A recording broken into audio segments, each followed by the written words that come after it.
All right, guys, we're here. We're live. Eugene, first guy in the chat, beating Canes. Wow. I'm disappointed in Canes not being the first guy to show up in chat.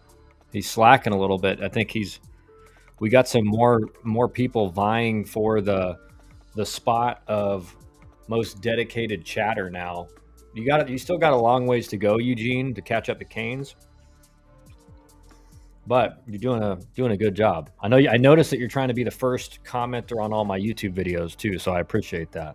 Helps boost the algorithm.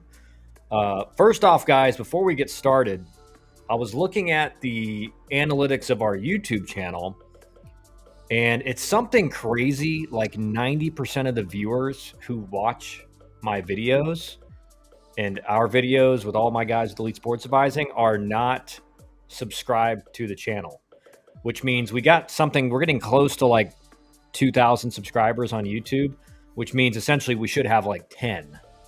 So if you're not subscribed to our channel on YouTube, go to our channel, Elite Sports Advising, ESA, hit the subscribe button, hit the notification button so you know when we go live and when our videos get posted. Have another one dropping today that goes more in depth on kind of what the impacts are going to be of potential JUCO changes. Have some more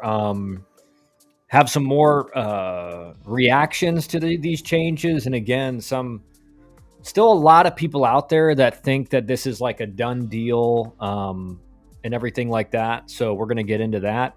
Carson, welcome back to the chat, man. Will this apply for all NCAA or just Division I? That is, again, we don't know, right? This is, in this singular case, it's basically, Diego Pavia, his eligibility from junior college to Vanderbilt is what's being questioned. So that in this singular case, it's his Division I eligibility. So we don't know. Again, it would be hard. Again, like it just wouldn't make any sense to only allow it to Division I, right? Because then it's like, Division IIs and Division IIIs are already, and again, like NAIA is different from NCAA, but your Division IIs are already competing with the Division I's, and struggling to recruit some players because of that. And so this would just make it even worse in a sense. So I don't foresee it only applying to Division I, but we just don't know. I mean, that's the reality. And again, like this whole thing could get overturned and then no changes happen, right? Like that is a possibility. And so we just won't know.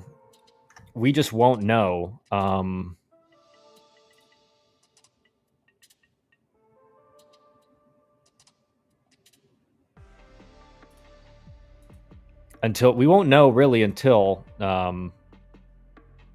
everything comes out, right? We just won't know.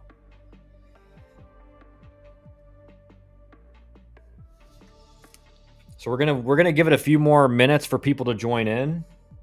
I don't know if you guys have seen anything interesting you want me to comment on, but go ahead and send it to me. Tag me at Kyle P. Wren on X. I'm trying right now to figure out. There's a guy who's trying to chat that I accidentally blocked yesterday.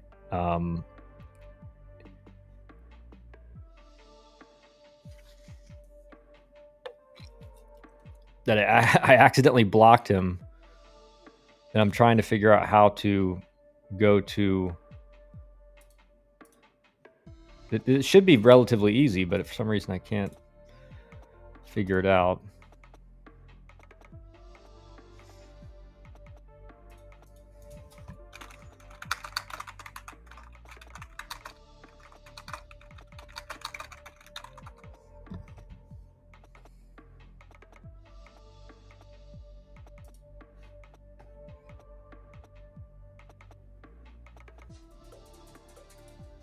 All right, I think I maybe figured it out. Let's see.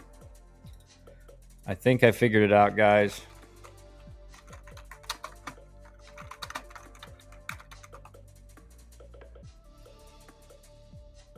All right, try now, Dusty.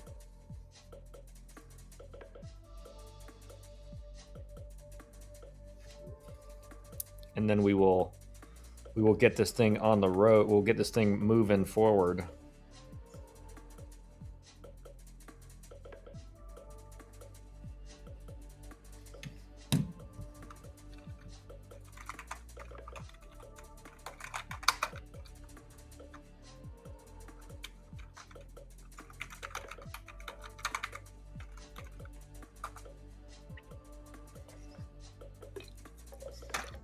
All right. So let's see here. Buck B. We'll keep answering some questions while we try to get this figured out. Watched your video yesterday and agree but disagree on one point. I don't think it hurts D3 as much since D3 doesn't have scholarships, so parents aren't going to want 6 years of school, especially if academic. No, I mean, that's a great point, Buck. Like the D3s, the one thing D3s have is a lot of really high academic, great education D3s, which allows them to kind of compete with D2s and JUCOs, because if a guy is not good enough to go to a really high academic D1, really the next best option is at a Division 3. So you're 100% right that that is kind of the best route for a lot of kids that want high academic. So you're 100% right. It won't hurt the specific player who is really like his main priority. He wants a great baseball, but he also wants a high academic, right? That's a mandatory for him. You're right, 100%.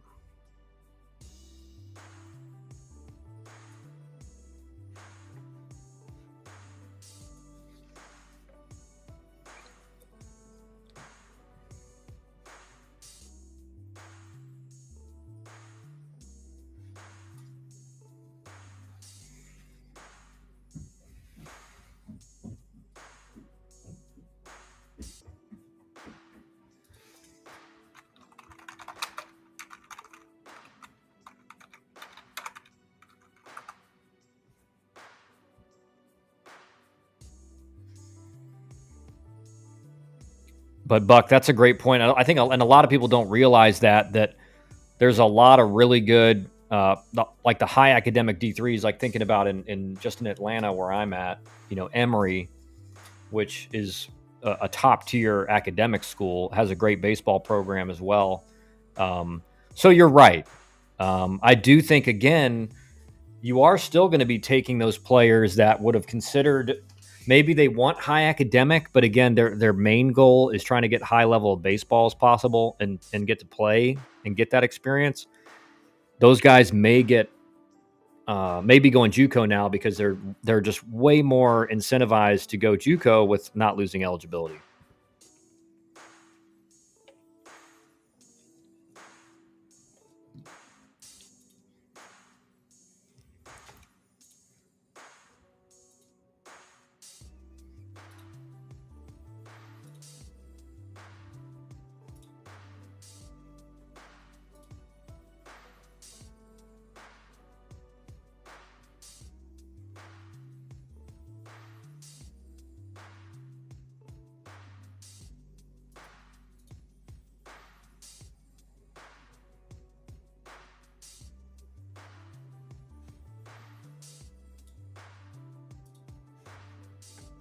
From Carson again, do you think this will be announced before or after spring ball? I know a lot of guys will want to know if they potentially will have extra years so they can continue to work out, etc. Again, it's a huge mystery. Now, we're going to get into that in a little bit, Carson, on what I think the likely timeline is of this. Again, it all hinges on this first case with Diego Pavia. It hinges on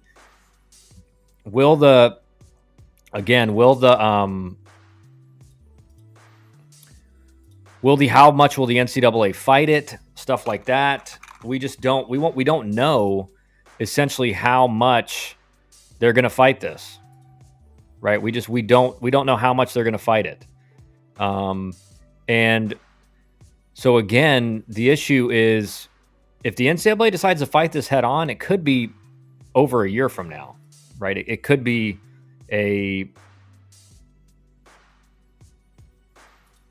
it could be a long time before we know, just because we just have no idea with this first case what the NCAA's actions are. Now that they have come out in pretty strong words disagreeing with the ruling, right? They've basically said, we totally disagree with this. Let's see here.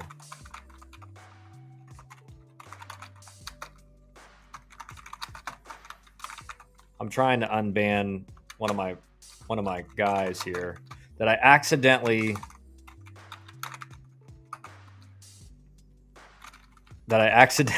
muted or something.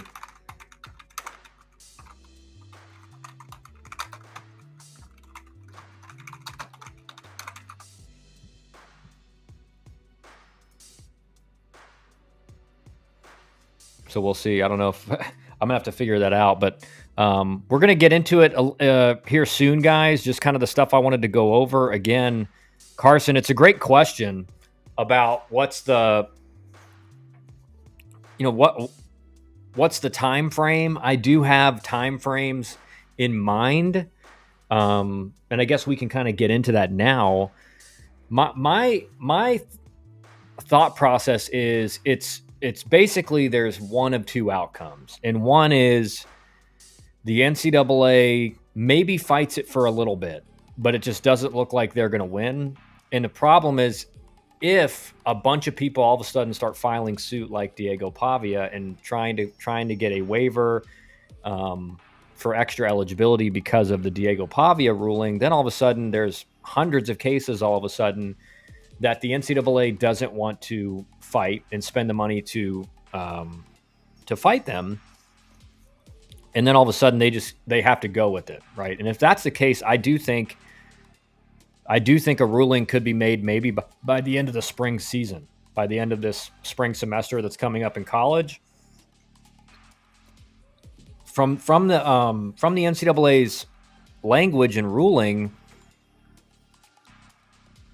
I don't see. It seems like they're going to fight it. So I don't know. I wish I knew a little bit, a little bit more insight into what the NCAA is going to do. I have people working on it, trying to figure it out.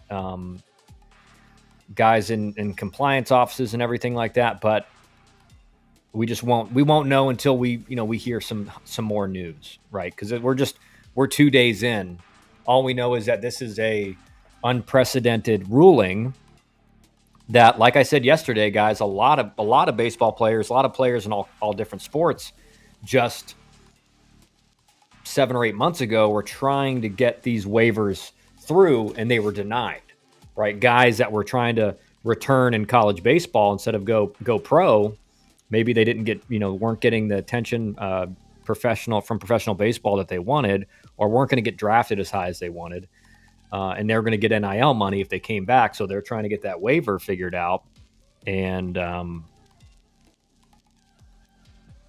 they weren't able to get it. Right. So that's, again,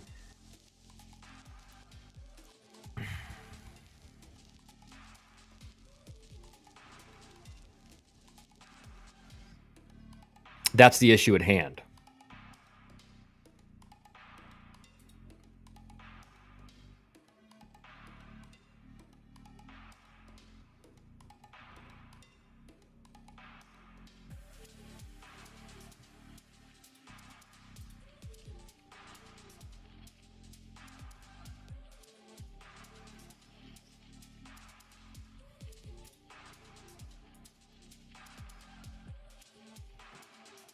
All right, so we're going to pull up one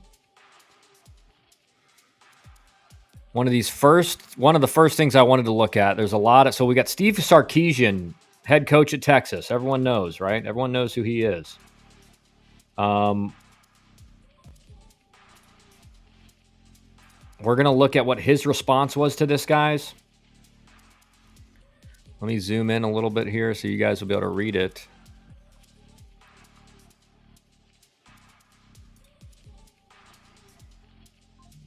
Texas head coach Steve Sarkeesian. On Diego Pavia's eligibility ruling, I totally disagree. We're going to have guys that are 28, 29 years old playing college football. Right. So we don't even, again, it's like, it's not even the fact, like, guys are already, remember, some of you guys may not have been in the stream a week or two ago where we went over, the oldest guys in the SEC, and almost all of them were 24 years old, and probably half of them were going to be either turning 25 in a couple days or would be turning 25 by the time the spring season came around.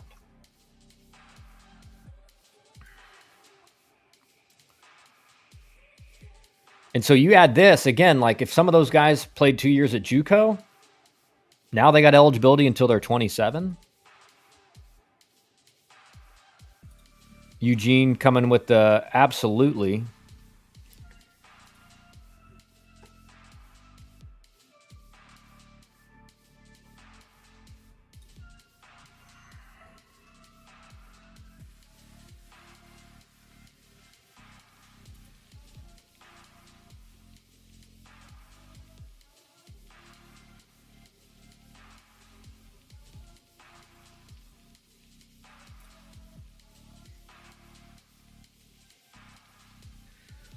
Okay. Dusty, if you're there. All right, we should be good now. I think I finally figured it out. Sorry for that delay, guys. Eugene, absolutely right. So let me. We're gonna pull up this whole article. Let me get that pulled up here because I think this is it's a pretty good one to read. It's pretty short, but it just gets to kind of what I think some coaches, again, are looking at this as. Let me pull this right here. Okay.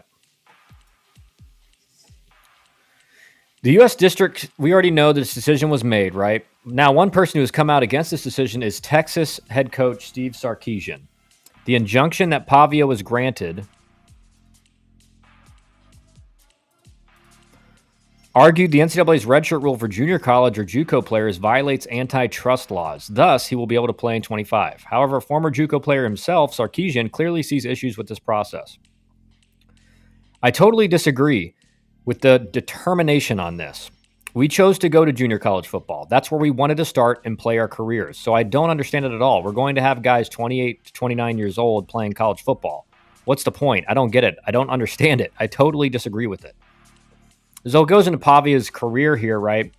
And it basically, the ruling hinges on this, guys. Defendant in the NCAA, its servants, agents, and employees, and all persons active or acting in active concert or participation with the NCAA are hereby restrained and enjoined from enforcing NCAA bylaw 12.02.6 to preclude Pavia from playing NCAA Division I football in 25. So basically, the ruling was that one of the bylaws in the NCAA's legislation it was not going to be allowed to be enforced. And this is, this makes a lot of sense, guys. Like how are you going to allow it? Because again, college sports is about, guys coming from high school.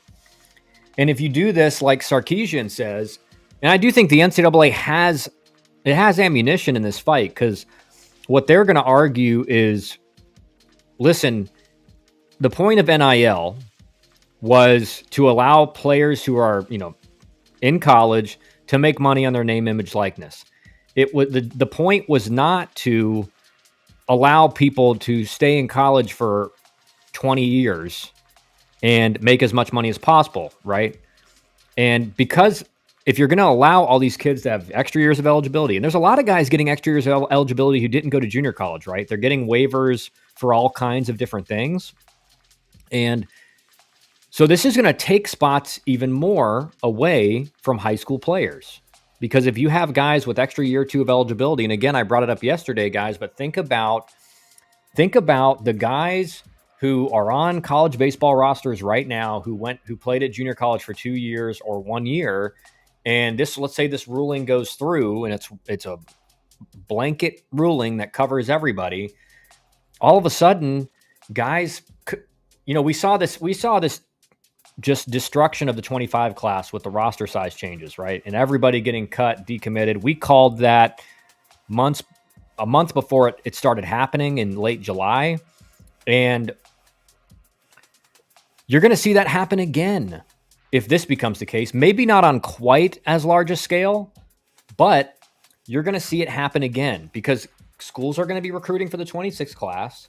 And all of a sudden, a bunch of guys are going to be given extra years of eligibility. And now, if that's a proven player who you thought, oh, he's graduating or he may go to pro ball this year, well, now he's staying. Now he's staying. And so now that one of those recruits you had committed, maybe you got to decommit. And maybe you have some of these schools have 4 or 5, 6 JUCO guys on their roster. So all of a sudden you're like, man, that's 5 or 6 less spots that we thought we were going to have. Canes, Buckby, 8 years of college down the drain. Yeah, I mean it really is crazy the fact that how old players are already getting, and this is just going to make it even worse.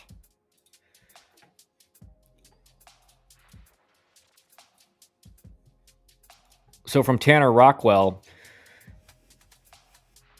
to clear things up, there is not an overall decision on NJ, the Junior College Athletic Association eligibility for NCAA moving forward. This was a single case ruling that is going to move into a bigger lawsuit that will involve the rest at a later date. Make sure to do your research, right? And this is what we've been saying, guys, right? We've been telling you guys from the very beginning, since this broke, do not rush into making a decision.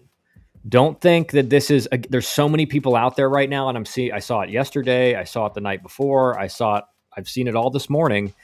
A bunch of guys kind of tweeting it out there, and surely there's going to be a bunch of high school kids that think this is a done deal. It is not. It is not even close to a done deal yet. What everyone in the know is saying is that, is it likely that this eventually covers everybody? Sure. Because that was how the portal became a thing. That was how the NIL became a thing, right? People bringing cases to court against the NCAA for, not being able to transfer. That was the portal. Or not being able to capitalize on your name, image, likeness. That's why that became a thing. So this is very similar and kind of has all the markings of what will eventually be a blanket-wide covering and ruling, but it's not yet. And again, depending on the NCAA is basically saying we need to get Congress involved.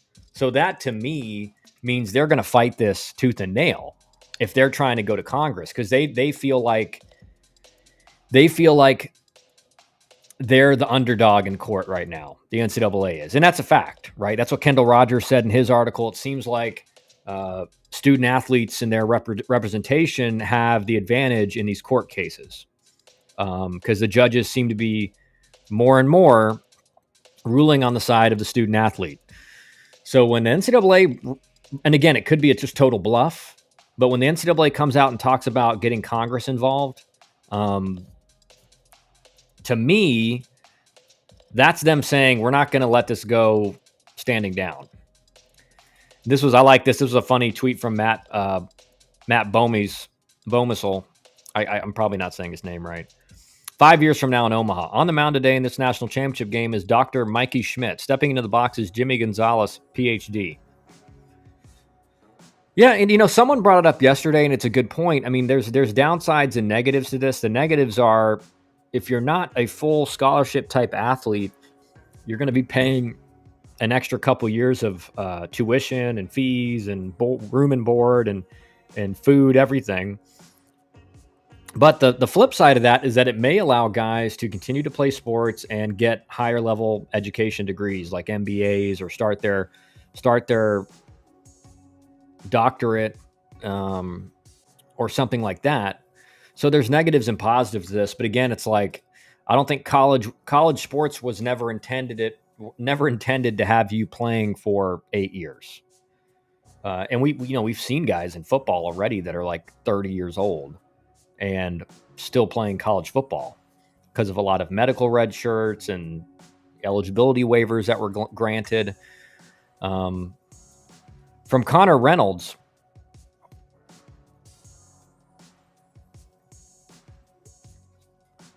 From Reynolds Batting. Hitters hit, I train hitters and talk on Chit Chat podcast.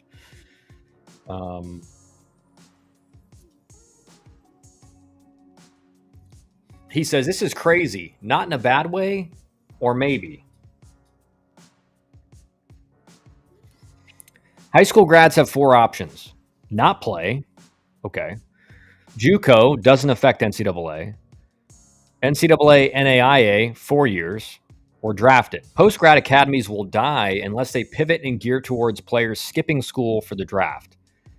Again, like, I just don't see that being an option for guys to skip school to focus on the draft, because again, unless you're an elite, like look at like Kumar Rocker, for example, right? That's kind of what he did after he didn't get drafted where he wanted to and had some, injury issues on post-draft kind of medical scans, and ended up not signing. And instead of going back to Vandy for another year, which I wonder how Vanderbilt felt about that, he kind of did a post-grad where he rehabbed and worked out, got stronger, and it ended up working out for him, right? But that's not the path for 99.9% of players. Like, if you're not a guy getting super, super high draft interest, you're not a guy that's going to go to a post-grad academy and get drafted,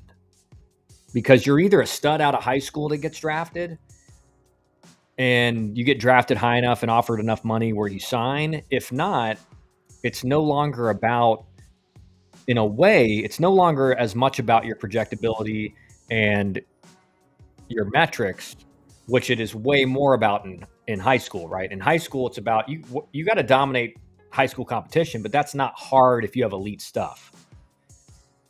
When you get to college, it's about, well, how do you perform against the best of the best? Like, you may throw 97, but that doesn't mean you're going to get drafted really high. There's plenty of guys that throw really hard that get drafted in the 19th round, or they sign as a non-drafted free agent, or they go back to college because their performance was just not what you expected. And so I don't see the post-grad academies. I do see them getting severely hurt by this if this becomes a widespread rule. Canes came in with a good afternoon. Canes, welcome to the chat, man. Eugene is fighting you for the most dedicated chatter now. Kyle, it's being engineered into this new normal. Yeah, I mean, I don't disagree, Eugene. I mean, that's all things considered. This, like, I think all of us who are constantly staying up to date with college baseball, especially over these last 3 or 4 years, it looks like this is kind of inevitable. It looks like that we don't know what the time frame is. Again, for those of you who haven't been following Elite Sports Advising's X channel or YouTube channel for the last couple of years, like, one of the things I was saying a few years ago that we were hearing was that the NCAA was considering elevating scholarship numbers and making the roster sizes smaller, right? And so that, like, I was talking to clients about that 3 years ago. But one thing I said is we don't have any idea of when it's going to be implemented. It sounds like it's going to be at some point, but we don't know when is it going to be implemented. And so the same, and it ended up being about a year and a half, 2 years. So with this, again, it could be that it happens fast, like we've seen with kind of a lot of these changes recently, or it could be a year from now this becomes a thing. It could be a year and a half. It could be 2 years. I'll get into kind of what I think that my time frame is for this. Again, it all hinges on how much the NCAA is fighting this. Do they fight this tooth and nail, hard, try to take it to Congress? It could be years before this change is implemented. But if all of a sudden, and again, I'm gonna, again, like, they can involve Congress, right? But if hundreds of student athletes are now filing for these waivers, bringing it to court, they're having to pay for all this litigation. and student athlete after student athlete after student athlete keeps winning and getting the same injunction made and ruling made, it's hard for me, again, it's hard for me to see that Congress is going to say, well, we side with the NCAA. Sure, certainly there will be those older members of Congress who love NCAA, who love college sports and think, well, it's not about putting more rights in the hands of players to play as long as they want. It's about, we still got to protect the rights of the high school players to play college sports, right? So I think there's 2 or 3 scenarios where, one, this happens fast and it's made a widespread ruling after the spring season. So sometime this summer it becomes official, or it's something that happens after the 2025 season. Those are the 2 most likely for me. It's either after this 24 season, or after this 2025 season, or after the 26 season. I mean, so it could be 6 months from now. It could be 18 months from now. That's what I see happening. And then it's going to be interesting, because let's say you're a guy who you would have 2 years extra eligibility, but you're done after this coming season. If that guy stays in shape and he wants to play for 2 more years, all of a sudden is he going to get picked up by schools? Is our schools going to be picking a guy up who he's been out of the game for a year, but he stayed in shape and he's working out at a facility or an academy? It's going to be really interesting to try to find that out, because we don't know, right? It's kind of like some of this fine print again. Like, remember, guys, we're still waiting to see what kind of roster management abilities are Division I schools going to have to manage this 34-man roster. Are you going to be able to carry extra guys who are off the roster that can still practice with your team? There's so much that has to be figured out, and that's probably priority number 1 for the NCAA, is figuring out, okay, what kind of roster management abilities are we going to grant Division I schools with this new 34-man roster that's coming in less than a year. That's coming in 6 months, essentially, or 8 months.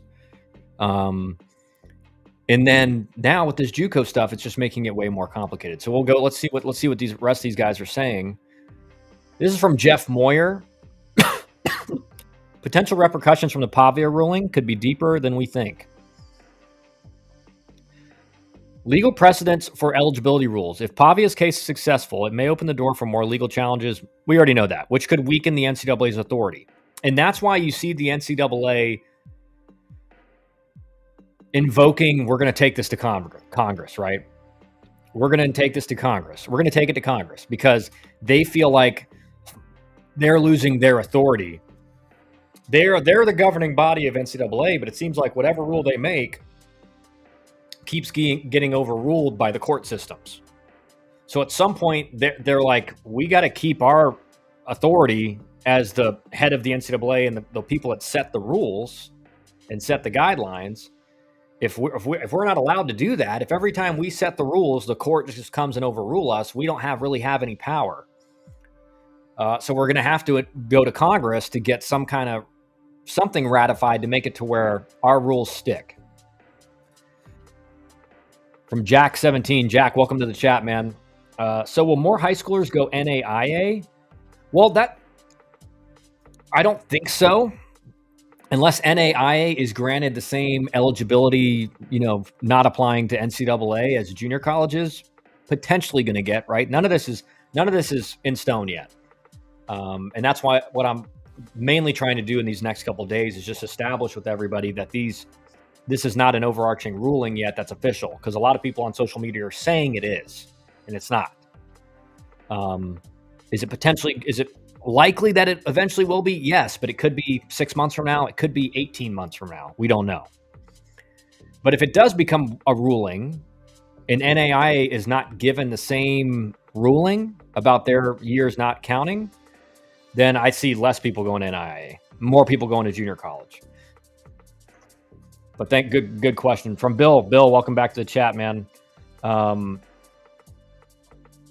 I would be really surprised if this is approved that it will be a big. I would be really surprised if this is approved that it will be a big problem. I think 28 to 29-year-old players will be a small number. Even in pro ball, guys know when they are done. Yeah, but it's like those guys. I was talking with a friend of mine, Dusty Isaacs, who I play with at Georgia Tech, and he was talking about, man, if you could make like $100,000 in the minor leagues a year, how long would you continue to have played? And there's a lot of people who they would have just played until they couldn't play any longer, right? And that's kind of the same with these guys that are like 25 years old in college baseball right now. Most of those guys are all on NIL deals. Not all of them, but certainly they're on high scholarship and they're on NIL deals in the big conferences. So they're getting paid to play. And so there's an incentive there to keep playing, because if you're going to keep getting paid and you're making way more money than most people get their first year out of college, why would you not do it? And again, I think that's something that a lot of people are missing, is that, well, you're delaying your start into the workforce, and that's going to come back to bite you when you're 65 years old and you don't have the money invested that you could have had. But a lot of these guys are getting paid significant amount of money. Certainly a lot of them are getting around 6 figures, and some even not 7 figures, but some of them are getting maybe 150. I know a lot of guys that were basically given 175 from schools or 200. So I agree with you, Bill. It's not like there's going to be a massive percentage of guys who are 28 years old, but the average age in the Power Four will probably go from maybe 21 now or 20 now to 22 or 23, which again, just makes it way more difficult for young guys. I mean, if you're an 18 or a 19-year-old kid walking on campus, how are you going to compete with a 24-year-old who's got over 1,000 college at-bats under his belt? Right? When I was drafted my junior year, I think I had maybe 800 at-bats total. And some of these guys have over 1,000 at-bats in their career now. From Eugene, it's just all too suspicious with it being a Vanderbilt QB. A law school with Vandy paid the lawyer fees. Who knows? Maybe. That's an interesting point, Eugene. We'll have to check that out. Walter Beatty thinks people are overreacting. He still says going JUCO will be difficult because 1 in 10 high school players play any type of baseball after high school. Yeah, I don't think people are overreacting, though. I mean, I think I disagree with him there, and because it's not about it's about the impact on the high school player and the ability for the high school player to go to a good Division I school. It just makes it more difficult in an environment where in the last 3 years, it's become incredibly more difficult. Like I said, 10 years ago, if you were a really good high school player, you were probably going to a good Division I school. That's not the case anymore. There's a lot of really good high school players that are going D2 or very low D1 or junior college, which is fine, but it's a way more difficult environment to get to a Power 4 school 100%. And it's not even about getting to the Power 4 school. It's, do you have the option, or what ability do you have to fight for a starting spot as a freshman? Because what we're seeing is these freshmen are just getting cut because they can't compete with a portal guy or a JUCO guy. And now add on to the fact that a junior college player has 4 years of eligibility when he gets to college. And it's like I mentioned, there's a lot of guys now, because you got to look at this in the total context. If there was still 50 rounds in the draft, you wouldn't see a lot of JUCO guys staying for 4 years in NCAA Division I, because a lot of those guys who are good college players would be getting drafted. But now that the draft is just 20 players, a lot of those junior college players that are good college players, but don't necessarily profile as a big league player, because you're not getting drafted unless there's something you do that profiles pretty typically to become a big league player. Now, obviously, the lower in the draft you get picked, the less likely they think that is of happening. But a lot of draft picks, when it was 40 or 50 rounds, were kind of roster fillers in the minor leagues. And some of those guys ended up playing in the big leagues. Not a lot of them, but some of them did. Well, those roster fillers now, there's not 20 extra rounds of it. 20 times 30 is 600, guys. That's 600 players that are not getting picked from college baseball. And let's just say 3/4 of that 600 were typically college players. So 75 times 6.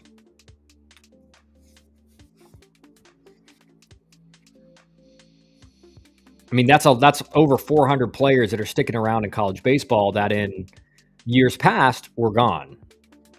So that's a big number. That's a big number.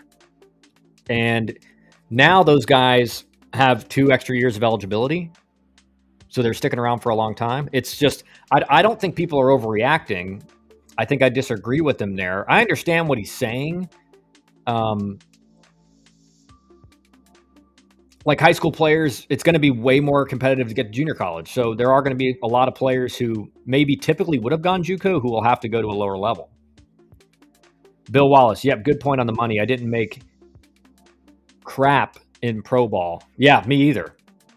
I ended up, I was a minor league free agent. Once I hit minor league free agency, I was one of those few guys that stuck around long enough to become a minor league free agent, even though I didn't play in the big leagues.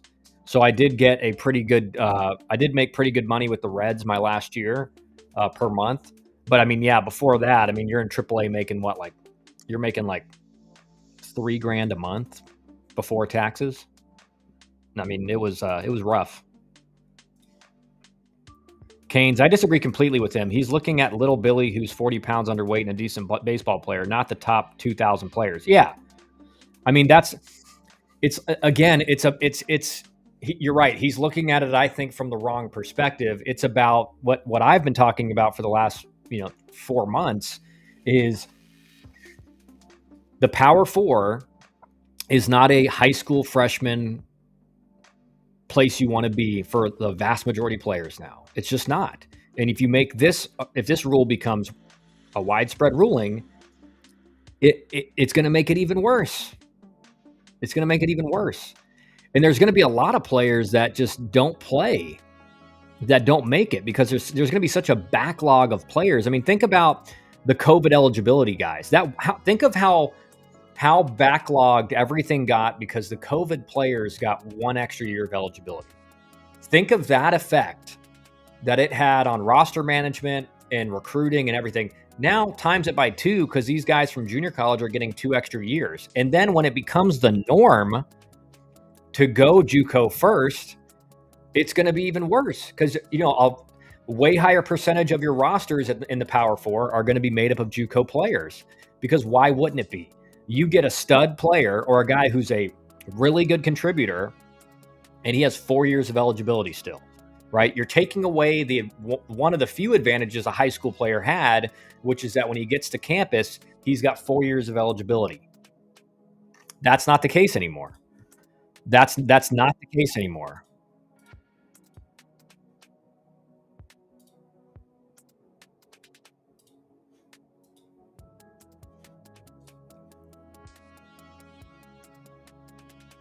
I asked him about his thoughts about what's going to happen with Power 4 recruiting now, and he kind of ignored it because he doesn't really deal with those types of kids.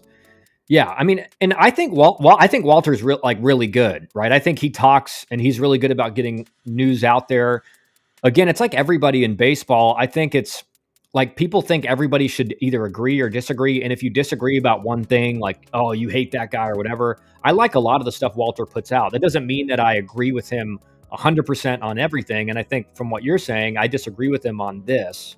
I think this is and again, it's about what are the repercussions going to be 2 years down the line. And 2 years down the line, even more of your Power 4 rosters are going to be made up of JUCO players on top of portal guys, right? So you're still going to be bringing in the top portal guys from other D1s, and then you're going to be bringing in a bunch of JUCO guys. So it's going to be, if there's 4 or 5 high schoolers 2 years from now in a yearly recruiting class, that's probably going to be the norm. I mean, it's probably going to be the norm, because why would you go with an unproven guy when, hey, and like we talked about yesterday, they're going to tell these kids, hey, go to this JUCO and perform. I got a video coming out later today. It's called The Minor Leagues of College Baseball, and just how that's going to look if this becomes a widespread ruling. Canes, and also how many JUCOs are in the U.S. That's a good question. In my video, I went over the Alabama Community College Conference, Canes. And in the Alabama Community College Conference, there's 20 teams. So just in that conference, there's 20 teams. There's 10 Division I JUCOs and 10 Division II JUCOs. Certainly, in regards to junior college, there's a lot in the Southeast. Florida, Georgia, Alabama, Mississippi, Louisiana. And then in the Northeast, there's not as many. Midwest, there's not quite as many. It's not as popular. In Texas, Oklahoma area, they're all over the place. They're really good, right? In Arizona, California, Nevada, there's a lot. So in those regions, there's a lot of JUCOs that are really good.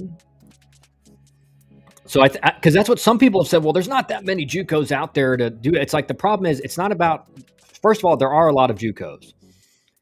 And secondly, if it becomes more attractive to go to a JUCO, players are going to be wanting to go JUCO no matter where it is because they know that's the path and that's the route.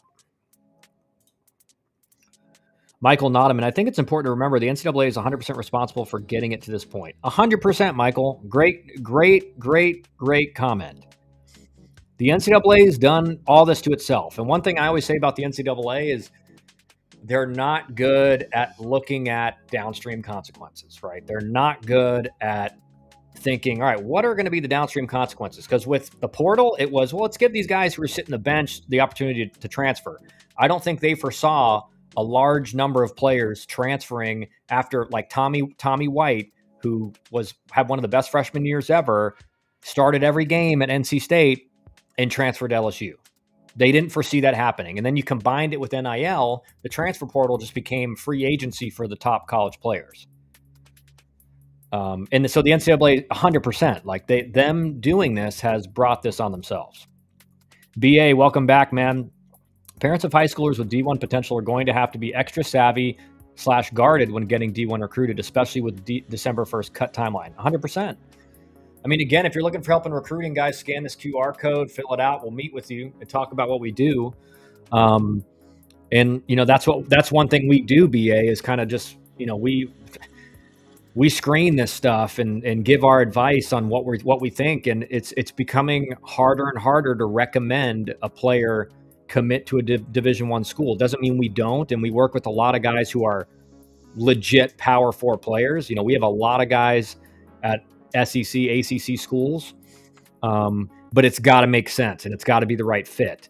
And the coaches have to be saying the right things for us to feel confident that that's a place. And again, we tell the guy, even though the coaches sound like they love you, this seems like a great fit, you got to go in and perform and ball out that freshman fall. So don't take the summer off. Be prepared to go in there and show what you can do. Michael Nodelman again.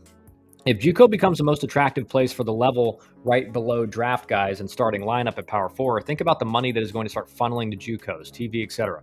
Yeah, great point. I mean, it's like all of a sudden the JUCO leagues are going to be, people are going to be wanting to watch that stuff.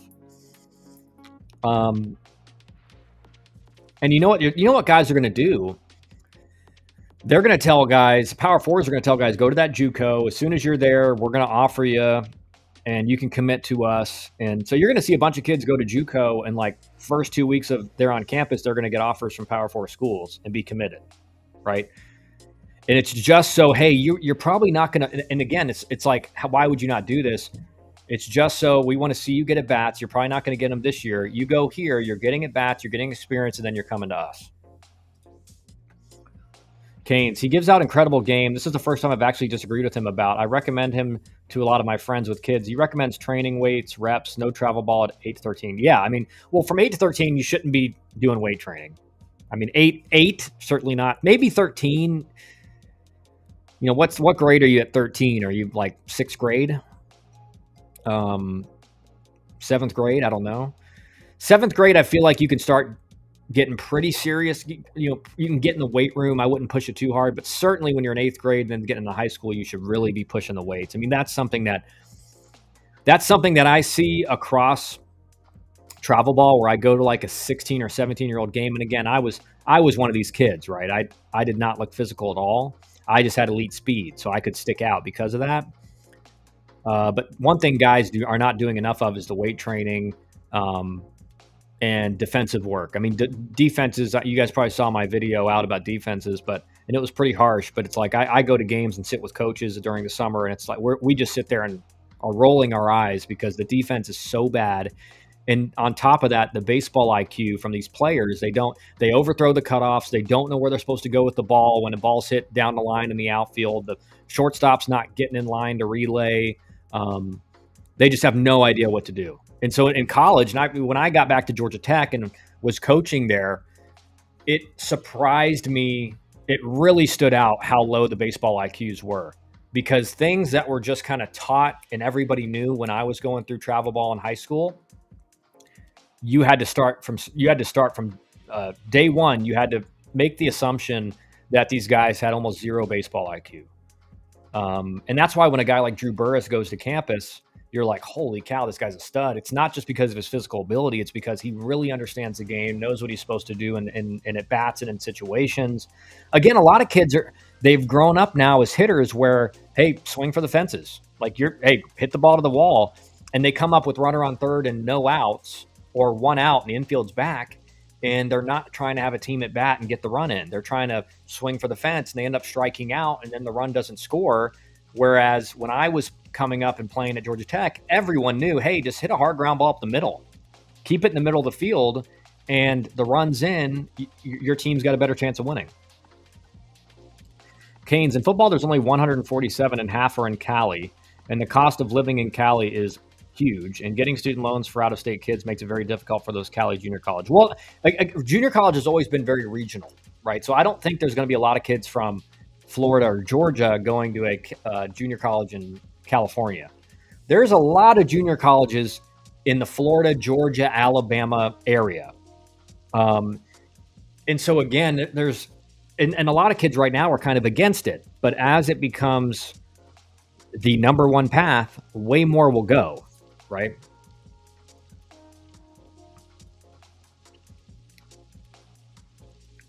Also, the roster size is being reduced means there's a lot less spots out there for everyone. 100%.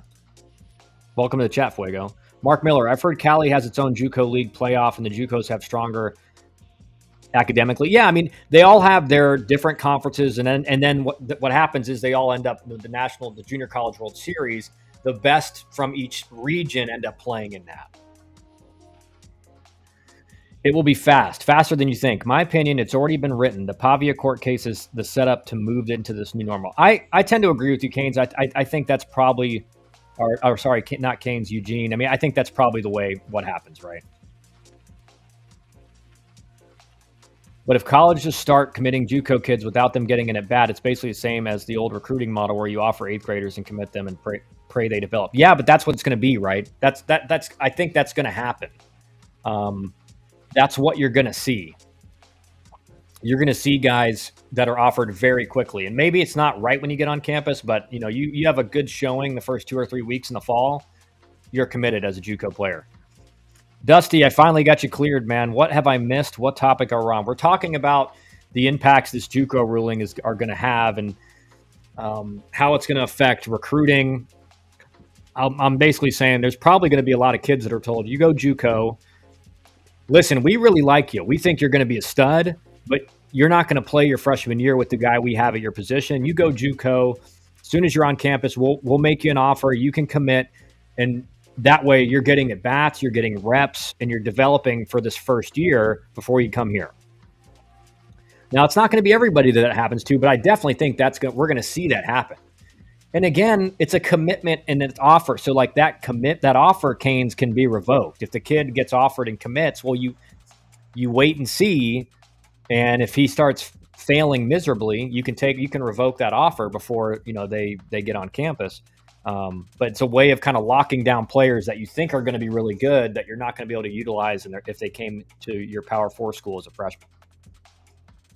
Canes. Florida has no football JUCOs. Only JUCOs are in Cali, Texas, Iowa, Missouri. Yeah, so football is different, right? Baseball, there's way more across the country for regards in JUCO. I mean, Florida, I don't really care about football. Obviously, football is kind of the driving force right now behind this because of Diego Pavia. But as far as JUCO baseball, There's way more JUCO baseball schools that have baseball teams that are junior college, which makes sense, right? I mean, baseball is a little bit. Football, you need a massive roster, so it's hard enough just to get enough guys on your JUCO roster for football. But baseball, you don't need quite as large of a roster. So we'll go through it. If it happens, it could lead to increased player litigation. We already know this. NCAA losing its authority. If the ruling undermines the NCAA's eligibility framework, its broader regulatory power could weaken, leading conferences or schools to adopt their own rules, right? This is why the NCAA, in their statement, talked about bringing this to Congress, because they feel like they're losing their authority. Like, if they can set the rules and then just a court judge can overrule it, they don't really have any power. So they're going to need something to solidify their authority in college sports. And number two happens, it could lead to push for NCAA reform. The case could ignite widespread calls for reforming outdated NCAA policies, potentially leading to complete restructuring of how college sports are governed. Buckle your seatbelts if that happens, right? But I mean, what's going to be reformed? That you only get to play for 4 years in NCAA, or what are they going to make it? Now you can play for 6? Again, it's like college sports are already in a crazy situation with all these changes. Disruption to transfer portal dynamics. Older players extending their careers could clog the transfer portal, delaying opportunities for younger transfers or limiting their landing spots. You're right. Again, like right now, the transfer portal is killing the high school recruiting because you're competing with a guy that has 250 at-bats under his belt and has put up really good numbers. Well, this goes through, all of a sudden you got, this guy has 250 at-bats and has put up numbers, but this other guy has 600 at-bats and has put up numbers. So the 600 at-bats guy is going to be the one you want, right? Because it's a longer, bigger track record. If number 4 becomes an issue, it could lead to changes to transfer portal rules. The NCAA may need... Dusty, I read your message out on X. You're good on X now. But here we go. All right, let's go to Fuego first. The NCAAs just forget there's other sports besides football. Well, yeah, I mean, football is the driving force because it brings in all the money, right? So it's like they kind of have to forget about the other sports because football is the number one driver of revenue. Dusty Isaacs, you can't hold me down. I had to go back channel, but I am back, baby. Welcome back. Well, now, I mean, I fixed it. I figured it out. All right, it took me a little bit, but I figured it out. The NCAA may need to overhaul transfer portal policies to account for players with extended eligibility, further complicating an already volatile system. Who knows what that would look like? Again, that's far down the line. Extended careers for players. If the ruling undermines eligibility limits, players could push for additional seasons of play, creating logistical challenges for roster management and recruiting. Right? Like we brought this up yesterday, right? Competitive imbalances. Teams retaining veteran players for longer periods could disrupt competitive balance, favoring programs with established stars and hurting younger athletes seeking playing time. The only thing I disagree with this is your stars in college baseball are getting drafted, right? They're going to play pro ball. At the end of the day, these kids have dreams of playing in the big leagues. So your stars are going to be still getting picked up in the draft. Where it becomes an issue are the guys who are good college players who hit, let's say, 320 with 10 home runs, but they're not really a positional star. And because there's only 20 rounds, they're staying in college baseball. Those are the guys that are going to clog up the roster. Here is what is going to happen. Not a matter of if, but a matter of when. NCAA football is going to become its own governing entity and will have separate rules than the rest of the existing NCAA. Well said, Dusty. I mean, I think a lot, everyone's talking about the super conference in football and just getting all the Power 4 teams in one kind of league that's separate from the mid-majors and everything like that. I think you're probably 100% right with that. It's just a question of when. With the NCAA losing this authority every year, with court cases being overthrown and the NCAA's rulings being overthrown by judges, I think you're right. I think it's just a matter of time where football becomes its own governing entity. And who knows, does that happen with all Power 4 sports or just the big, maybe 3 or 4 sports with baseball, football, basketball, and certainly hockey in the Midwest and the Northeast? Does that apply to them as well? But I think you're right. I think football is just moving towards its own governing entity because it's just becoming so ridiculous. I mean, it's basically like NCAA football. If there's a super conference with all the Power 4 schools, I mean, that's a professional league at that point. That's like the minor leagues for NFL, essentially, which NFL's not going to hate that. There's a major trickle-down effect that could come from this. Is this a good thing or a bad thing? I didn't even get into the implication it could have on NIL. That's for a whole different thread. So yeah, I agree with a lot what he said. All right, Dusty, this is something I want your opinion on, okay? I saw this tweet and I was thinking about it. Prospect Performance Academy in Ohio. Dusty, you may know who this is, where that's at. I don't know. Nice and easy, 95-96 with 18 inches of run from Jake Michalak. What's crazy is his fastball might be his worst pitch, but when you have an upper 80s change with negative inverted break and a mid to upper 80s slider with 15 to 20 inches of sweep, weapons are never going to be a problem. Big spring coming at Ohio State baseball. So, and let me get to this question before I talk about what I was going to say. So from Fuego, isn't there an eligibility time clock? Like once you play your first game, you can only play D1 for so long. How can there be such long? Yes, there is, right? It's 100%. Once you play your first game, I think you have maybe, I could be wrong about this, but I think it's like 5 or 6 years to play your 4 years. Unless you have like military service or like a religious mission. There's a few exceptions, but it looks like that's kind of that's going away. Like people don't care about that in the bylaws anymore, Fuego. So Dusty, my point about this is you see a post like this, and you see this all the time now, especially with these new analytics pitching guys. And they talk about this guy's got the nastiest fastball, the nastiest slider, the nastiest changeup. I mean, all the inverted break and the sweep and the 20 inches of sweep. So this guy's going to be like one of the best pitchers in the country, right? Why is it that I see so many guys make posts about this, and then these guys end up getting shellacked in the season? And that's not, I'm not, dunking on this kid in particular, but I'm saying I've seen so many guys talk about, man, this pitcher's, if you look at his analytics alone, he's the nastiest pitcher ever. But then you see him throw in the game, and hitters aren't giving you, they're not showing you that the stuff is nasty. Is this analytics reading of the metrics super overblown? Because we've all seen guys who, on paper, the guy should be one of the best pitchers in the country, and then at the end of the season, he's got 20 innings and he's got a 7.5 ERA.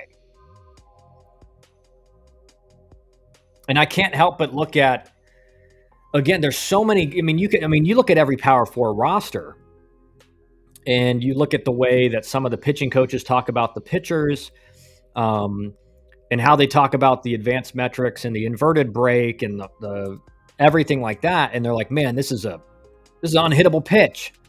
And then it turns out it's not hittable at all, or it's very hittable. I actually like the delivery, but if he's 95-96 with 20-inch sweeper, he's a frontline starter in the big leagues. Exactly. I mean, that's the point, right? And Dusty, you and I, we've been around people that talk like this about almost every pitcher they work with.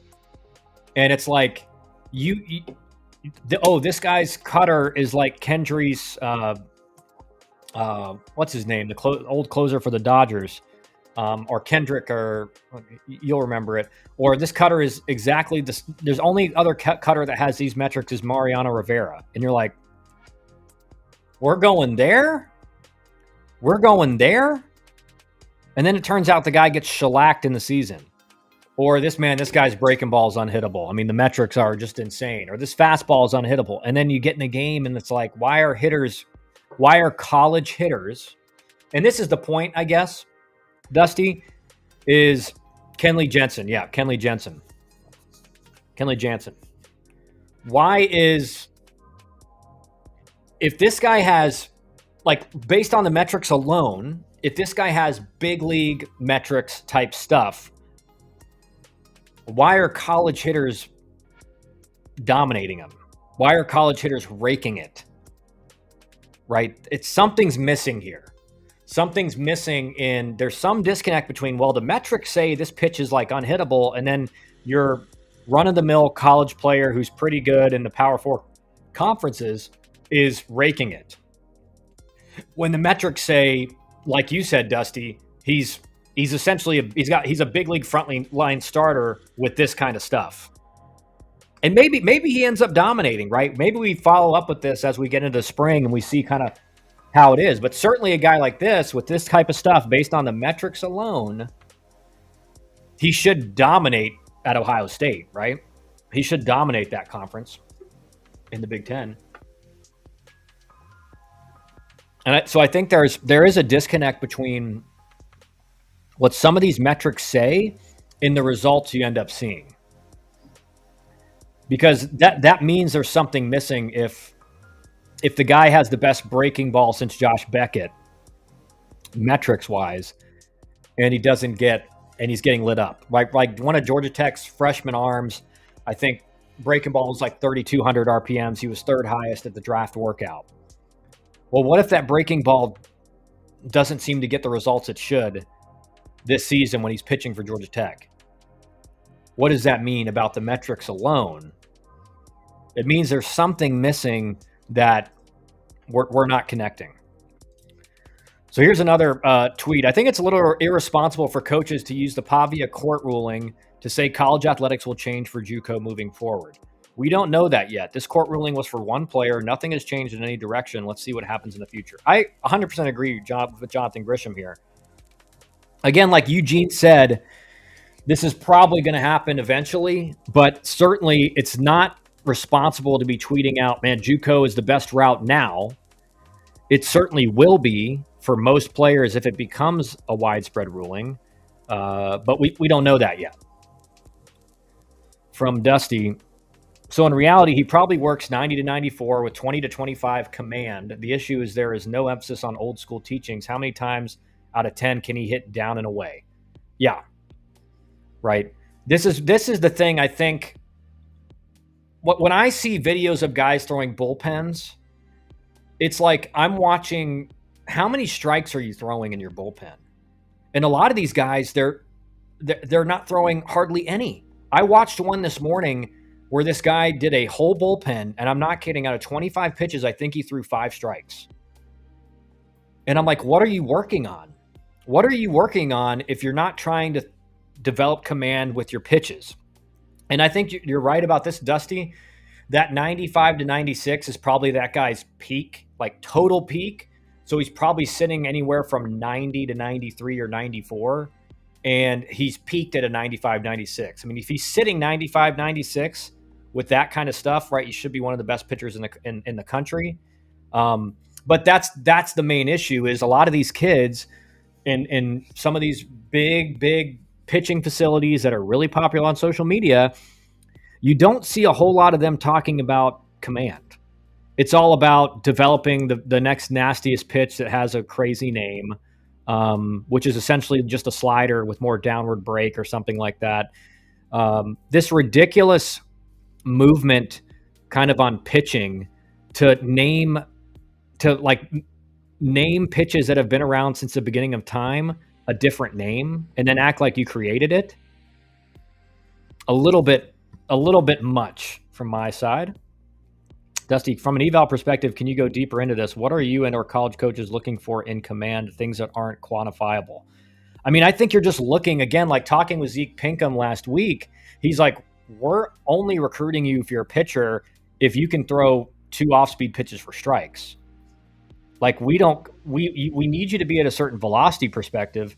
You know, you certainly as a right-handed pitcher need to be probably able to touch 90 and sit in the high 80s to pitch at a school like Kent State. But I think it's so overblown on social media today, this emphasis on velocity. Because velocity is great, but if you're in a 2-0 or a 3-1 count every hitter you face in college baseball, you're going to get lit up. And so from an evaluation perspective, I'm looking for a guy who at least has one off-speed pitch that he can throw in any count. That in a 2-0 count, when he's behind, he can throw that changeup to maybe get a guy out front, hit it weakly, or at least steal a strike to get back in the fight, get back in the count. And every college coach I talk to says the exact same thing. It's like, velocity is important. We want to get the guys that throw us, the highest velocity we can, but it's understood that they need to have command. And you and I know this, Dusty, because when we were playing, the strike zone was way bigger in college. 4 inches off the plate, that was a strike a lot of the time.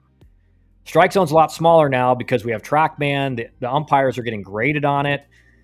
So the umpires in college baseball are way tighter, especially at the Power 4 level, than they've ever been. So if you're a guy that sprays it around the zone, you're not going to get to pitch a lot.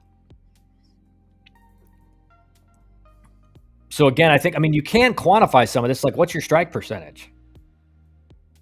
Are you throwing above 50% strikes minimum? Are you what you really want is, can you throw 60% strikes at minimum, right? Can you be a guy that throws in the strike zone 60% of the time? But again, I think a lot of these kids think, I see these bullpen videos all the time, and guys are just throwing. It's like you're just throwing to throw. Fastball's missing the strike zone. Number one, you got to be able to command your fastball, right? That's a given. But you definitely need to be able to command at least one other for a strike. For a college coach to think, man, this isn't going to be a massive project when he gets on campus.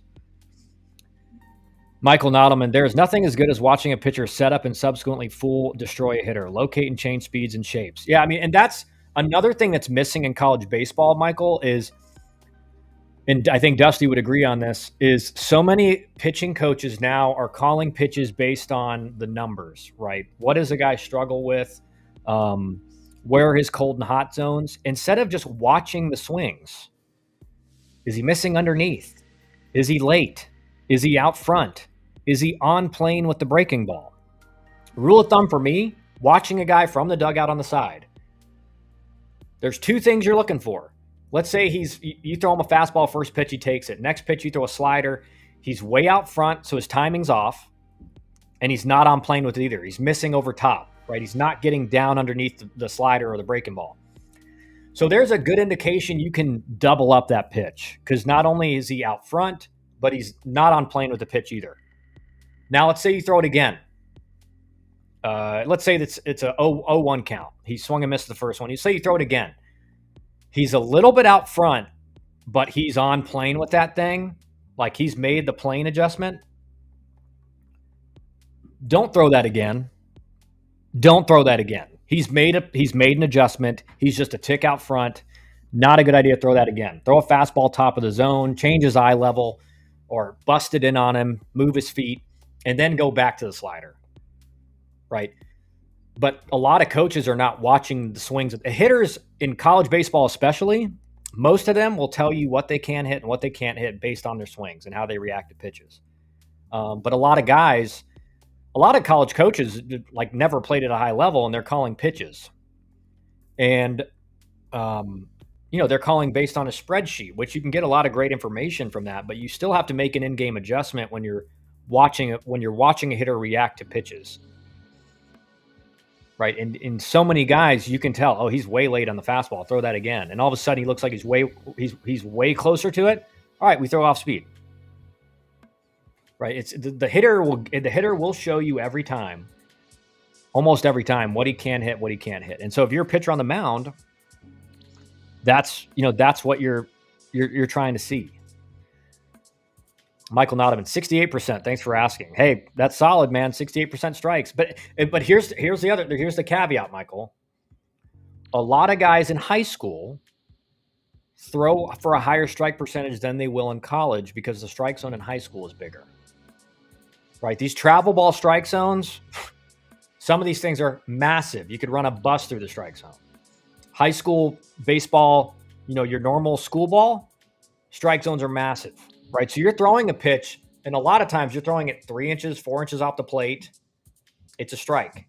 You're throwing it a little bit above the zone. It's a strike. You're throwing it a little bit below the zone. It's a strike. In college baseball, those are not strikes. So a guy who's a 68, 70% strike zone guy in high school, he may be a 60%, 55% guy in college. Just depends. And so I think that's you got to remember, that's what a college coach is evaluating as well. It's not the fact that you threw strikes in travel ball, because he's going to be back there behind home plate and say, Yeah, well, maybe 10% of the strikes he threw are not strikes at our level. They're not strikes. So how are these pitches going to perform with a smaller strike zone? And because the strike zone's smaller now, when you miss and hitters are way better, a small miss turns into runs. Right? When you can't and this is a lot of guys with really good command take advantage of this in high school because they know they're getting that 3-4 inches off the plate. And if you have elite command, you're just going to pepper that. So now you got to make an adjustment in college where you actually got to get it kind of right off the corner to get the call. Kyle, the power is in the Constitution. Yeah. Thanks, Eugene. Are you saying that it's alarming when high school pitchers are clipping the zone 50 to 55%? Is that going to get you marked off a list, or is there hope that he can continue to develop? Yeah, I mean, 100%. I mean, I think if you're throwing 50% strikes in high school with a high school zone, that's alarming, right? Because that's going to be, no question, it's going to be lower than 50% in college, right? There's no question. So it's like, my dad always said, whatever a guy's strikeout rate as a hitter was in the minor leagues, you add 10% to what it'll be in the big leagues, right? That was kind of his rule of thumb was that strikeout rate's going to go up when you get to the big leagues. So the same is true for pitchers in high school. Whatever their strike percentage is going to go down in college. One, because they don't want to make a mistake in college a lot more than they worry about that in high school. So when you're throwing a pitch, you're thinking, all right, don't leave it over the plate. You'd rather miss off the plate than on it. And just in general, the strike zone is a significant enough smaller that a lot of those strikes at 55 and 50% are not going to be strikes. So now you're talking about a guy, let's say it's 10%. Now you're talking about a guy who's 40 to 45% of the time in the zone. That's a recipe for disaster, right? That's 2-0 counts. That's 3-1 counts. That's hitters having a 360 average in every count. Right? Like you and I both know this, Dusty. How did you start out 0-1, pitchers in the advantage. Right? You get ahead of the hitter, you're at an advantage. And if you can throw multiple pitches for strikes fairly consistently, you're going to be ahead of the count and ahead of the hitter a lot of the times. Our high school zone was huge. Summer circuit was legit. I think that's fair. I mean, and again, Michael, I'm not knocking you, but again, I know a lot of high school pitchers that think they know the strike zone, and they get to college and they're the guy who throws a pitch 3 inches off the plate, and they're like, they're staring at their coach in the dugout like, where is that? And I'm watching the TV like, dude, that's 4 inches off the plate. That's 3 inches off the plate. So I'm not knocking you, but I promise you, Michael, I promise you that summer circuit zone is substantially bigger than it will be in college, especially at like the Power Fours, right? Maybe at other levels it'll be a little bit bigger, but the Power Fours, like I remember going from Georgia Tech to pro ball, and immediate difference in how big the strike zone was in college versus pro ball.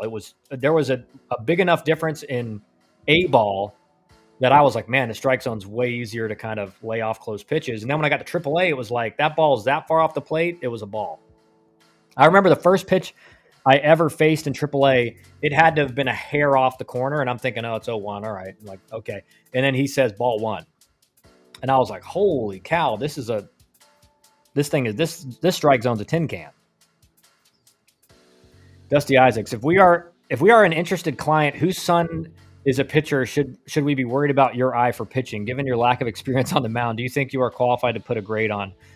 Well, this is what I always say. Am I an expert on pitching mechanics or anything like that? No. Actually, Pat Pinkman, one of our Mid-Atlantic directors, is a college pitching coach for over 10 years. He pitched at Virginia Tech.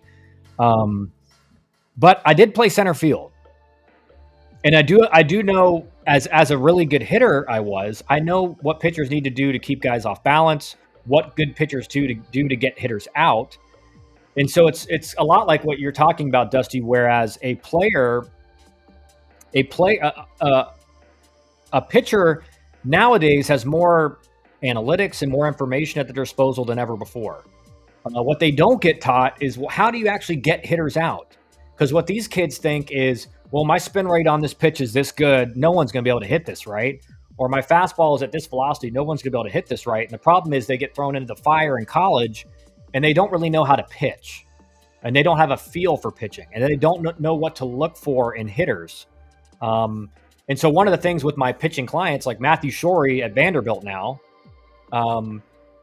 was tell him what he needs to do to be successful to get hitters out. And so again, it's like there's two realms of knowledge. It's, how do you develop spin rate on a certain pitch? I'm not that guy, right? I'm not going to be the guy to help you improve your breaking ball. I'm going to recommend you work with a pitching guy that really knows what he's talking about. That's easy for us to connect guys with. But do you need to know how to get hitters out? I faced a lot of really good pitchers. I know the guys that know how to do it and do it successfully. Or do you bring in other ESA advisors who can assist you in the evaluation? Thanks. Yeah, just like I said. I mean, Pat Pinkman does some videos for us on YouTube and Instagram about pitching in general, like ramp up periods and everything like that. But again, I think, it's like watching college baseball from the dugout when you and I were coaching and everything like that. I mean, you see a lot of things that just don't get talked about in the game anymore. And reading hitter swings. I mean, that's something that from the pitcher's perspective, you can see how much plate coverage a hitter has. You throw a fastball on the outside part of the plate and his barrel's not even getting to it, throw it again, right? He's showing you he doesn't have very good plate coverage. You don't want to bust that guy in if he can't reach the ball in the outside half. If he's got a lot of vertical bat angle, pitch him at the top of the zone, right? If he's got a really flat path or a slightly steep path, throw him in the bottom of the zone. He's going to hit it straight in the ground. He's not going to be able to elevate that for damage, right? So these are things I can talk to pitchers about that they probably never hear before. They don't get taught this at all anymore because everyone wants to develop a death ball or a high spin rate breaking ball. And they know everything about mechanics and everything about metrics and everything about, inverted break, but they don't know, when you're on the mound and you see a guy with a lot of vertical bat, how do you attack him? Or a guy with a really, really flat path, how do you attack that guy? Or a guy whose weight is all on his back leg, how do you attack that guy? Right? There's things that you can learn from pitchers can learn a lot from really good hitters, and hitters can learn a lot from really good pitchers. And so what I try to do is put all of my clients that are pitchers, put them inside the head of a hitter and what he's thinking. And so there's a lot of stuff you can learn from both sides. I had a video out about how, and once you get to professional baseball, you learn things like setting the pitcher up where I never did it on purpose, but if I got blown away by a fastball first pitch, I was making the adjustment and expecting it to come because I was essentially setting him up. And a lot of time, and that's what catchers and pitchers are doing in pro ball. They're looking at your swing and like, man, we just blew that guy away. Fastball again. So if you're a really good hitter and you think like that and you know how to make the adjustment, like I'm going to be way earlier this time, then all of a sudden you put yourself in a really good position, even though you're 0-1. But it's a good point. It's a good question. So I hope that answers your question, Dusty. But let's get back some of these posts here.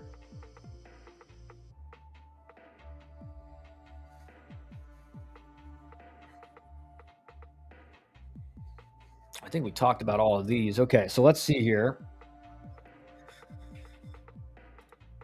Dusty, I had to Google how to unblock you on Restream because I couldn't figure it out, but luckily I figured it out.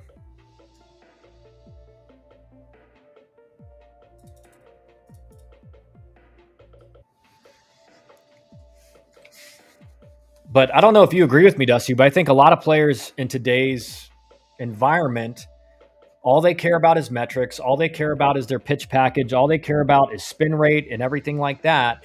And what you find is that they get into an environment like college baseball where the talent parity is way closer together, and they don't know how to compete because they're so used to their high spin breaking ball just dominating in high school. Whereas in college, that's not gonna be fooling guys like it did in high school. And so you have to learn how to attack hitters, and you have to learn how to have conversations with your pitching coach and say, hey, I'm noticing that this guy next time up, like he's got a lot of vertical bat. His bat is like way underneath. Like, let's just attack top of the zone, right? You don't want to attack a guy with a large vertical bat angle with breaking balls and fastballs at the bottom of the zone. That's just going to match his plane. That's where he's going to eat. And I don't see anyone talking about stuff like that. And it's why I say in a lot of my videos, there's things you can do as a player that will instantly improve you in a dramatic fashion in how you perform on the baseball field. And I think most kids these days think, well, I got to do a mechanics change, or I got to do a swing change. They think everything is a mechanical change. They think they're one mechanical adjustment away from being Mike Trout. The reality is, if you're not thinking like a professional hitter or a professional pitcher, you're not gonna perform like that. This is what happens when you don't teach the game anymore. Yeah, it's a math equation now. The entire development of, and again, not entirely, but vast majority of like development places and everything like that have played people that never played at a high level, or at least a lot of them haven't. And then all they talk about is the numbers, which are important. I'm not saying they're not important, but there's more to the game than your spin rate. There's more to the game than your velocity. And that's why guys there's always guys in the big leagues like a Jamie Moyer, who consistently get guys out and they throw not hard at all. It's because they're a finesse guy. They know how to keep guys off balance. I guess Greg Maddux is an idiot, but he always talked about it. Like, big league hitters can see spin. They can hit velocity. One thing they can't tell, and very hard for them to pick up, is when you change speeds consistently. And the worst part is, even today, when kids have a high spin rate, they still don't even know what that means. Yeah.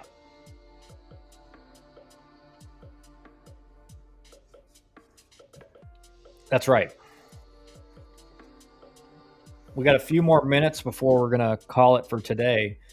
But no, it's 100%, right? It's 100% that players nowadays, they think they're basically told and taught that if your spin rate is this or your velocity is this, you're nasty and you're amazing and no one's going to be able to touch you. And then when they get to college and they get lit up for a couple games, they think their whole self-esteem shatters as a baseball player because they thought, well, and how do you improve then, right? If you have a really elite spin rate on your breaking ball or your fastball or whatever, and you're still getting lit up, where does your head go?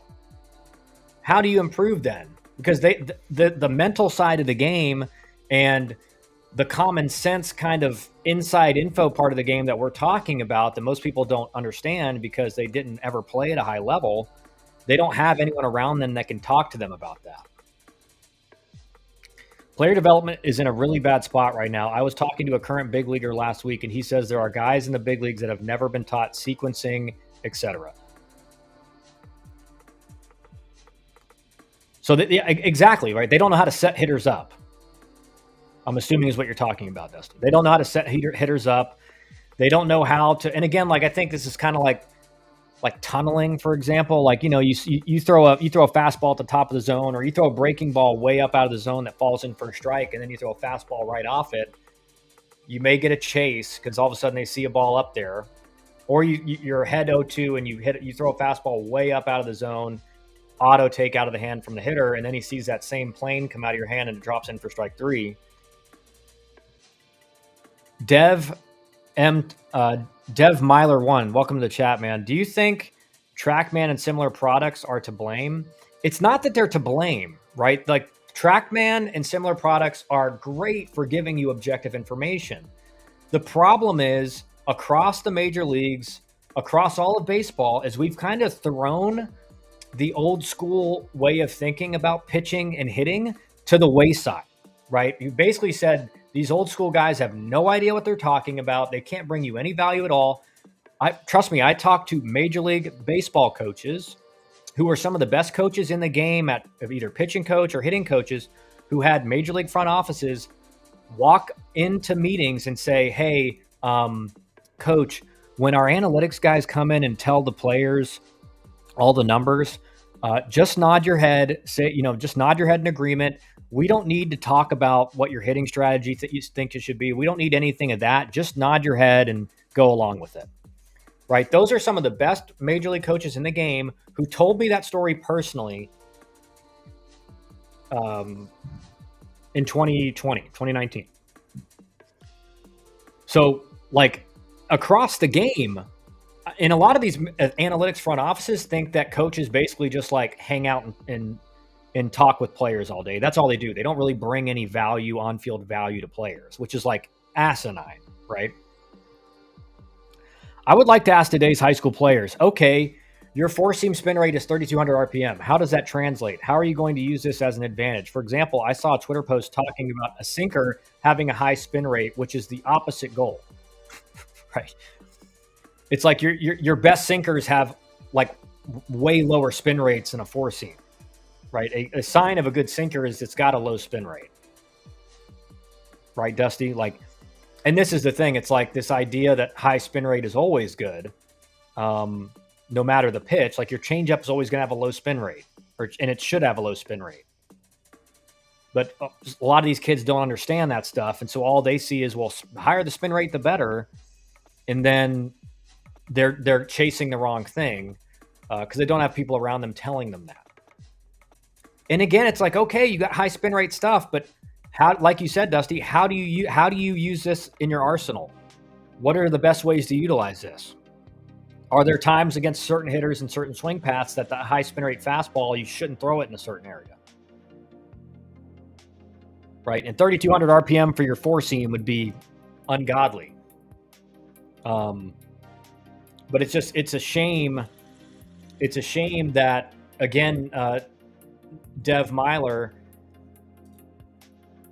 the things I'm talking about reading swings as a pitcher and adjusting based on what the hitter's showing you timing wise and swing plane wise, that used to be talked about all the time. And now when I talk about that with players, they're like, dude, I've never heard that before.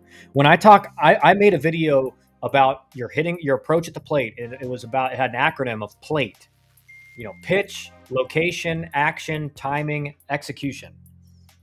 And that video got so many responses that I've never heard anyone talk to me about this. I've never heard anything like this. I put it to use in the game, and I went 3 for 4, right? Just because all of a sudden you're hunting a pitch, talking about approach with high school hitters, they have no idea what it is. They're up there when I ask high school hitters, like, hey, what's your approach? Like, I'm just looking for something to hit. I'm like, no wonder you're struggling. No wonder so many high school kids get to college and they get destroyed as hitters because they don't have an approach. They don't know what they're trying to hit. They're not hunting a zone. They're not hunting a pitch. They're not changing their approach based on the situation. And I go into all of that in that video, and the overwhelming responses were like, oh my gosh, I've never heard anything like this before.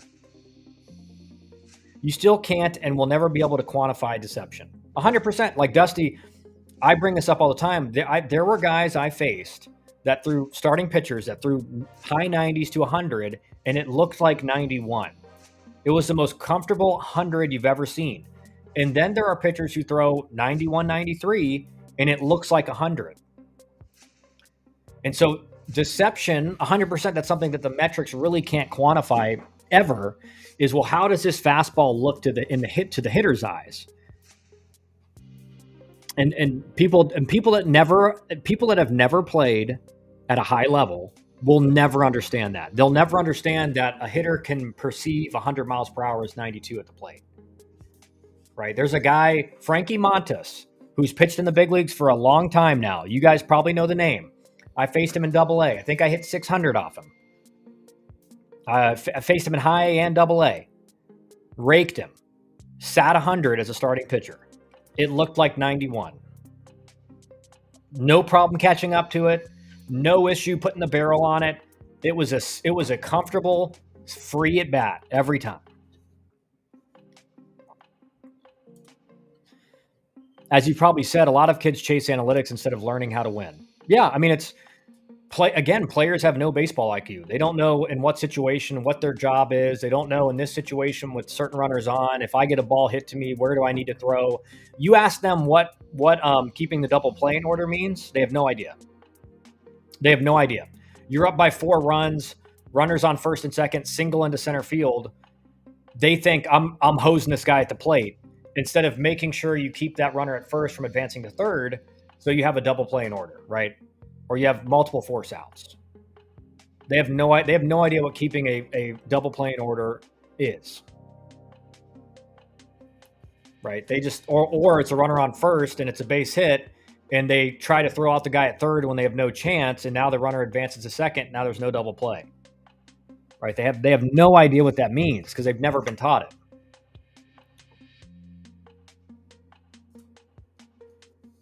And the crazy rankings which use analytics, 100%, Bill. I mean, they're like, all these rankings are heavily based on the analytics and the metrics. When my son and I talk, we talk about movement of the pitch to induce weak contact. Yeah, and changing speeds, right? Changing speeds. Dusty Isaac, stop. You're lying. Swear. I swear, man. I mean, you ask these guys what keeping the double play in order is, and name a situation where that would be something you need to do, and they're like, I don't know. They don't know. I mean, that's like going to summer ball games. I'm not kidding. You go to a summer ball games, and I would sit with coaches, and we would just talk about how almost every inning you see 3 or 4 like bad baseball IQ plays. You see terrible defense. You see guys that just have no idea what they're supposed to do with the baseball. They don't know what keeping the double play in order means. Well, let me clarify it. I'm sure if I said that phrase, they would be like, well, you got to, just making sure there's a double play. But none of them play like they know what it means. Meaning, in a situation where, again, there's 1 out in the inning and you're up by, let's say you're up by 1 run. So that runner at first is a tying run. Single into right field where he has to get around the ball. He's got no chance of throwing the guy out at third. The guy gets it and houses it all the way to third and high up in the air, and the guy takes second. So that outfielder shows he doesn't understand that the priority there is to keep that runner that got the hit off of second base so that a ground ball will get you out of the inning and you'll maintain the lead.